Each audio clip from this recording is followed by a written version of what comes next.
nice, good quality. Come on, take a look. Don't be afraid. Fancy buying something, sir? You never lose your focus, do you?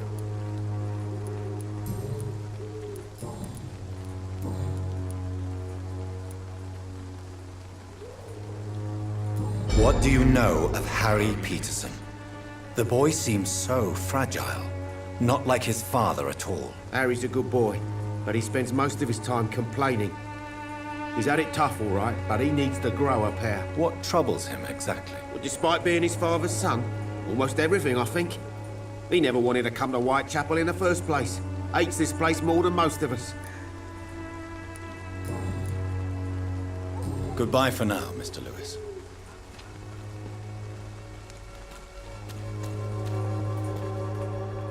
You again? What do you want this to...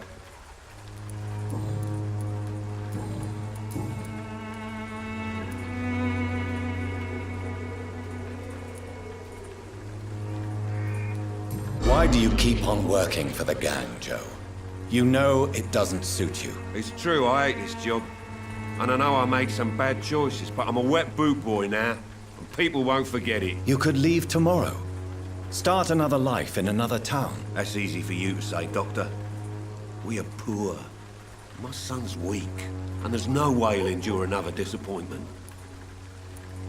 Harry doesn't seem happy living in Whitechapel. Why did you make him come here? I've always put my son's interests above everything else, whatever he may think. Our house is small but affordable. The walls are thin, but the door is solid. You really love your son, don't you, Mr. Peterson? He's my pride and joy. Even if he hates me for the choices I make and pushes me buttons more than he should.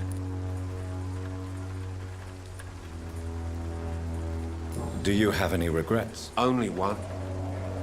Not to have my beloved wife by my side. She died when Harry was little. My sweet Jane. She gave the boy confidence.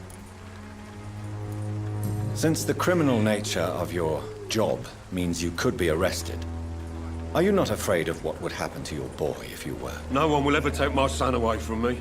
If that ever occurred, I'd hunt the bastard down and rip off his head with my bare hands.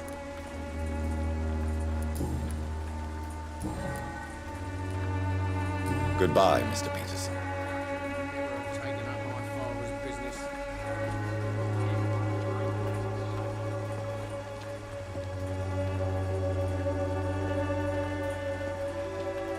Joe, please, I don't have your money. Come on, Barrett, you know the game. You pay for peace of mind. Can't you just look the other way?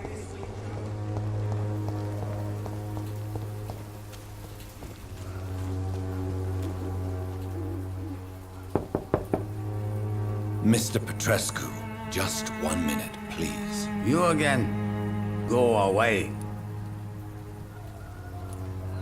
Sir, wait. Stop this nonsense. I know Nurse Crane is here.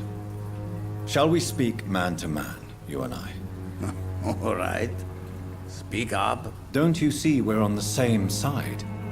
We fight to help the poor, sick, and abandoned. I'm nothing like you, Mr. Doctor. Yes, you are. You too believe in providing medical care without charge. You know what we have to sacrifice to make the world a better place. I have to admit your words have conviction. All right, I'll let you see Dorothea. Don't make me regret this, though.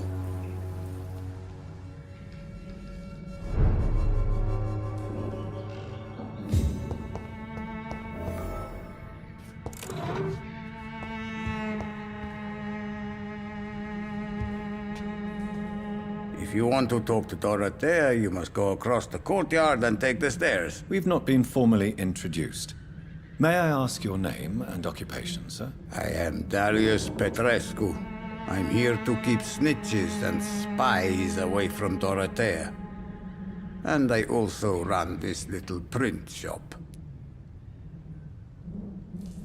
Do you need some help, Mr. Petrescu? I am very tired, but that is all. I don't need you, Doctor.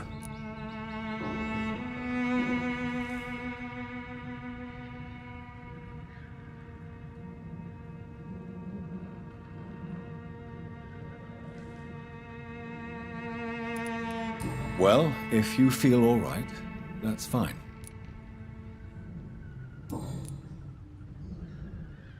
So Dorothy's real name is not Crane. Like myself and many people in this area, Dorothea is from occupied Romania.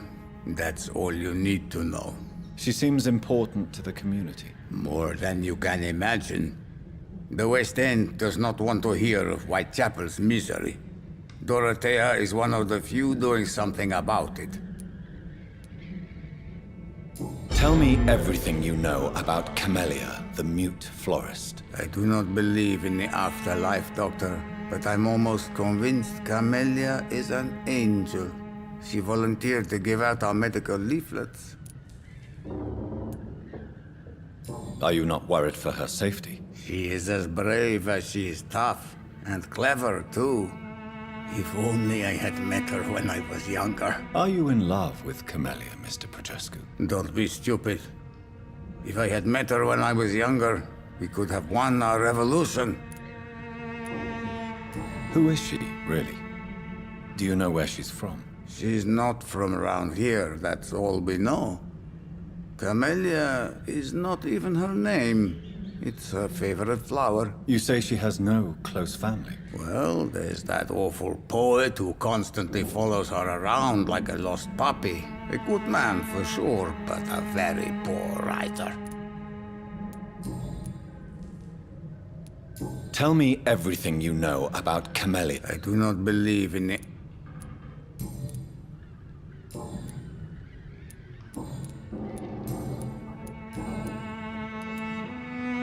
Do you have any family left, Mr. Petrescu? Children or grandchildren? Who knows? I have abandoned my people for so long, they might as well be dead. As dead as I am for them, I suppose.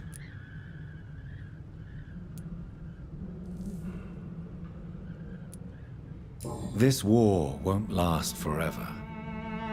Did you ever think of returning to your country now it's free? No. I have taught strength and determination to my sons and daughters. I'm an old, dying man who only has memories of better times to cherish. Don't be embarrassed, sir. If you must know, my own father disappeared many years ago, and I forgave him. It's quite awkward to talk about our families like this, but thank you, Dr. Reed. I appreciate your trust.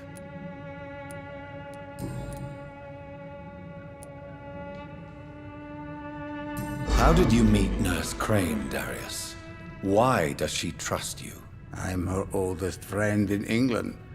Dorothea and I share many ideas about this country and about the country we left. You mean occupied Romania, don't you? Even if not directly, I fought against your enemies. Really? Then perhaps you have more in common with Dorothea than meets the eye, Dr. Reed. I know you fought for your country when it was occupied, Darius. Tell me more about it. I know my days are numbered, and I know I won't see my homeland again. But I fought for Romania all my life, and I will until my last breath. But Romania escaped the grasp of the Austro-Hungarian Empire. It's a free country again. But it's not the country I fought for. My homeland is not appeased, Doctor. And I still see a dark future ahead for my people. Goodbye, Mr. Petrescu.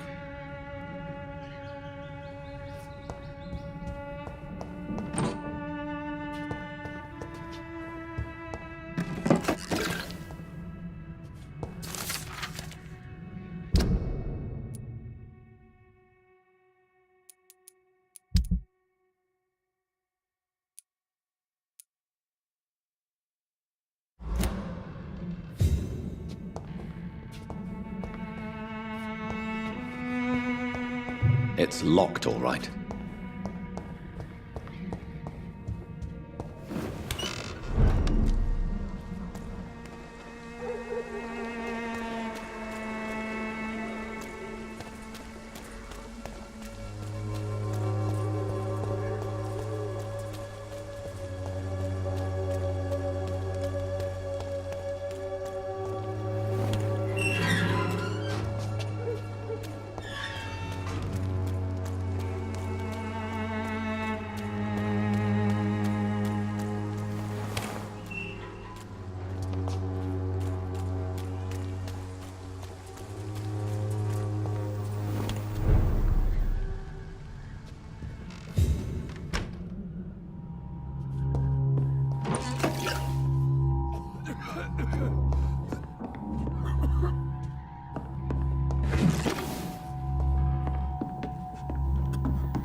I need help!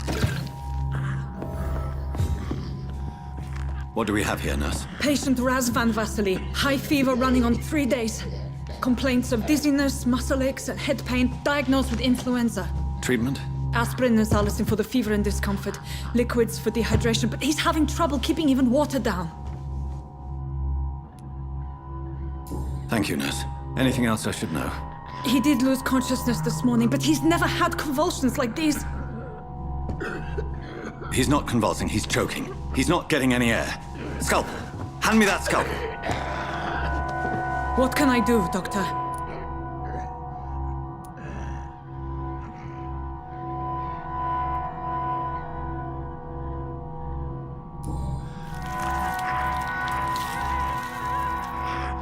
I need to perform a tracheostomy. Short pipe. That rubber tube will do. We're going to cut a passage for air through the neck. Yes, Doctor. He's breathing again, but he's coughing up blood. Internal hemorrhaging. I need to make another incision into the chest cavity to drain the fluids from the lung. Prepare another tube. A thoracostomy? Doctor, we've nothing to fight the infection. We need an aseptic environment.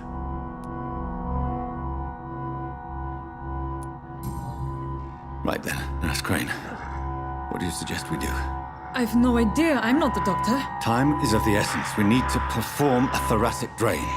Yes, Doctor.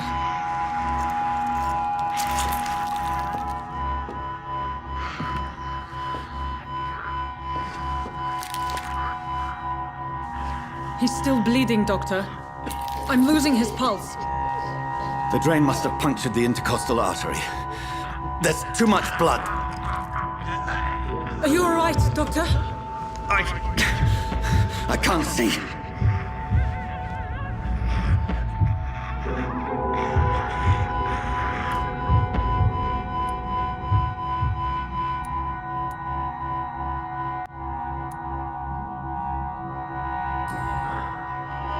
I must first suture the artery. Find the wound. The source of the blood. Needle and thread, Doctor. Good. The stitches are holding. How's he doing? We're losing him. We've lost his pulse. He's dying, Doctor.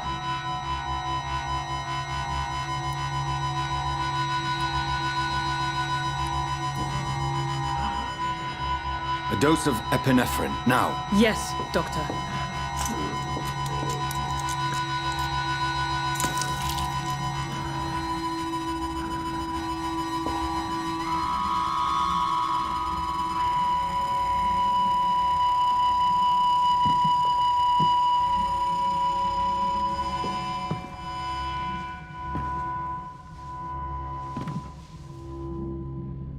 We've lost the pulse. He's gone, Doctor. Nurse, we did everything we could. Truly? Everything you could. Is that how you'll report this in your log? Is this how the war went? Piling up one poor corpse beside the next? This was not an influenza-induced seizure. I've never seen symptoms like these on the continent. Neither have I. But the previous symptoms leading up to this attack were the same, indistinguishable from the epidemic. No. There was something more vile in these reactions. Something primitive. There have been numerous reports of mental breakdowns caused by the fever that accompanies the flu itself, Doctor. Yes, but...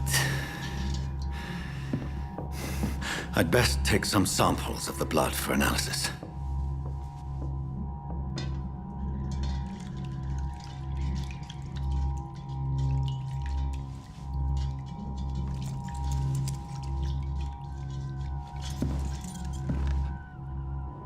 I doubt you're here to test my bedside manners.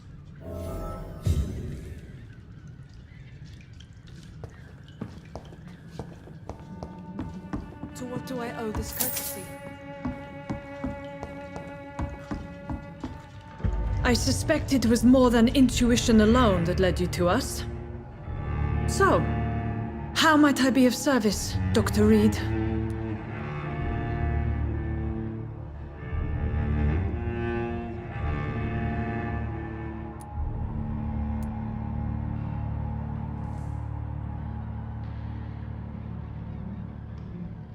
Your heart might be in the right place, but you can't carry on with this blackmail. For God's sake, Dorothy, it's extortion. It's a serious crime. Doctor, you think your warnings scare me? I've stolen and plied, blackmailed and lied, but what else am I to do? I'm all these people have.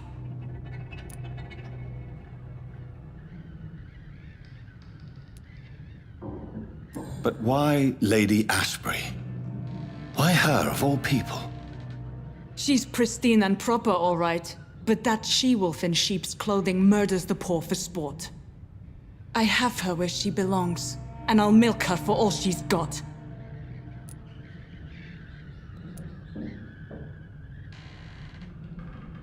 Dr. Swansea is a sensible and honest man. He wouldn't have refused your friend's care at Pembroke. It's easy for you to say, Doctor. These people cannot go to the police, nor to the hospital. They don't even speak English. They depend on me for everything. So, the end justifies the means. Is that your defense? I know you're kind, Doctor. Just another fine-heeled, silver-spooned gentleman who was given the world on a platter. You know nothing of poverty. Nothing of the shame, the hunger, the loneliness. You've convinced me of the sincerity of your actions and their noble justifications. But all the same, blackmail is a crime, and it will stop, Nurse Crane. So, are you going to turn me over to the authorities?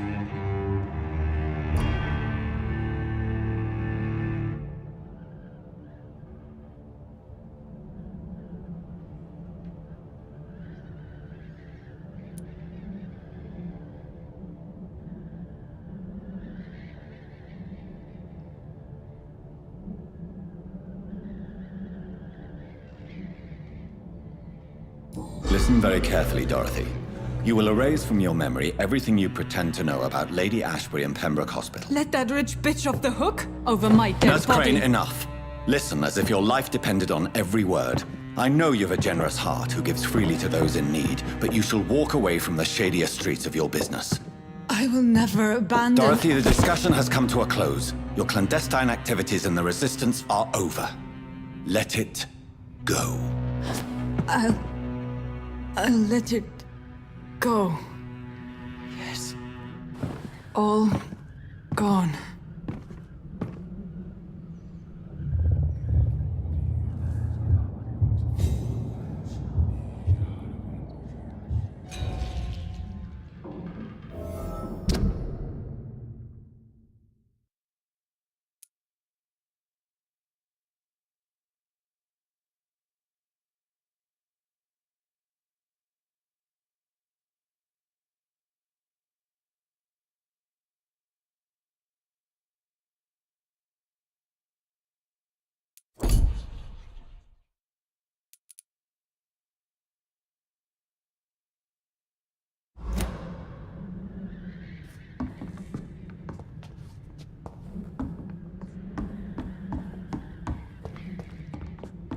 It's locked.